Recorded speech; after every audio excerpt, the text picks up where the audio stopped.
భారత్ పాకిస్తాన్ మధ్య పూర్తిస్థాయి యుద్ధం నివారించింది అమెరికా అధ్యక్షుడు ట్రంపే. ఈ విషయంలో ఎవరికి రెండో అభిప్రాయమే లేదు. అయితే రెండు దాయాది దేశాల మధ్య యుద్ధ నివారణకు ట్రంప్ ఎందుకు చొరవ చూపారు?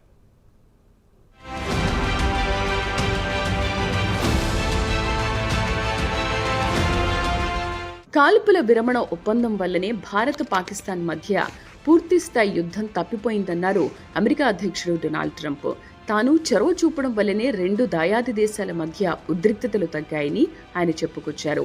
భారత్ పాకిస్తాన్ ఈ రెండు దేశాలు అమెరికాకు కావలసినవి అన్నారు ట్రంప్.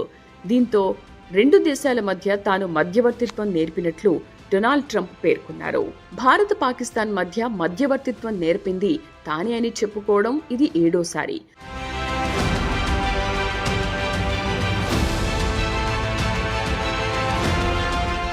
భారత్ పాకిస్తాన్ మధ్య చాలా కాలం నుంచి విభేదాలు నడుస్తున్న విషయం తనకు తెలిసిందేనన్నారు. ఈ విభేదాలతో కశ్మీర్ అంశం ముడిపడి ఉందన్నారు ఆయన. కశ్మీర్ అంశం కారణంగానే రెండు దేశాల మధ్య తరచూ ఉద్రిక్త పరిస్థితులు నెలకొంటున్నాయన్నారు. అయితే కోపతాపాలు ఎవరికీ మంచివి కావన్నారు ట్రంప్. విభేదాలను చర్చల ద్వారానే పరిష్కరించుకోవాలని ఆయన అభిప్రాయపడ్డారు.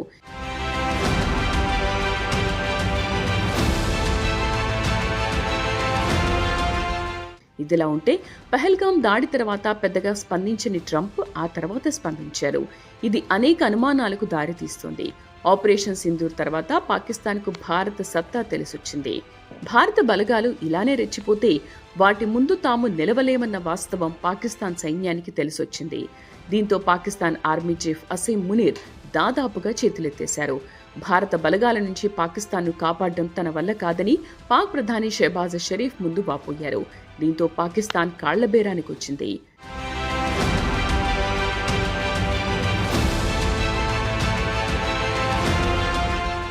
సీన్ కట్ చేస్తే ఏదో ఒకటి చేసి మమ్మల్ని భారత వీర సైనికుల నుంచి మీరే కాపాడాలి అంటూ అమెరికా ప్రెసిడెంట్ ట్రంప్ను పాకిస్తాన్ ప్రధాని షెహబాజ్ షరీఫ్ అభ్యర్థించారు. ఇక్కడ ఒక విషయం గమనించాలి. పాకిస్తాన్కు చిరకాలంగా అమెరికాతో దోస్తానా ఉంది. ప్రచ్ఛన్న యుద్ధం జరిగిన కాలంలో భారత్ సోవియట్ శిబిరంలో ఉంటే దాయాది దేశమైన పాకిస్తాన్ అమెరికా శిబిరంలో ఉండేది. అంతేకాదు ప్రచ్ఛన్న యుద్ధం ముగిసిన తర్వాత కూడా ఇస్లామాబాద్ పాలకులు ఎప్పుడూ అమెరికా ప్రెసిడెంట్లతో టచ్లో ఉండేవారు. దీంతో పాకిస్తాన్ను కాపాడుకోవాలనే నిర్ణయానికి ట్రంప్ వచ్చి ఉంటారన్నది ఒక కథనం.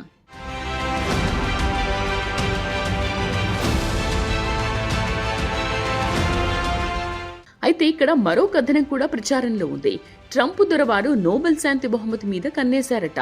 భారత్ పాకిస్తాన్ మధ్య ఉద్రిక్త వాతావరణం నెలకొన్న సందర్భాన్ని యావత్ ప్రపంచం గమనించింది. ఈ నేపథ్యంలో ఉగ్రవాద బాధిత దేశాలని భారత్కు అనుకూల వైఖరి తీసుకున్నాయి. అమెరికాకు దగ్గరగా ఉండే పశ్చిమ దేశాలు కూడా భారత్ వైపే నిలిచాయి. దీంతో ప్రపంచ పటంపై పాకిస్తాన్ ఒంటరిదైపోయింది. చైనా, తుర్కీ, అజర్బైజాన్ వంటి అతి కొద్ది దేశాలు మాత్రమే పాకిస్తాన్ అనుకూల వైఖరిని అవలంబించాయి. దీంతో భారత్ పాకిస్తాన్ మధ్య చివరి క్షణంలో యుద్ధాన్ని నిలువరింపజేసిన ఘనతను సొంతం చేసుకోవాలన్నది ట్రంప్ ప్లాన్ అంటున్నారు అంతర్జాతీయ వ్యవహారాల నిపుణులు.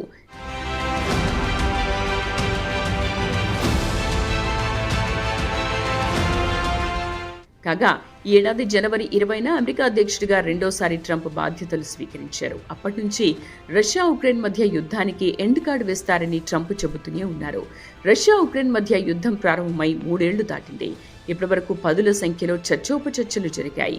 ఉక్రెయిన్ అధినేత జెలెన్స్కీ అలాగే రష్యా అధినేత పుతిన్తో ట్రంప్ విడివిడిగా అనేకసార్లు సమావేశమయ్యారు. అయినప్పటికీ రెండు దేశాల మధ్య యుద్ధం మాత్రం ఇంకా కొనసాగుతూనే ఉంది.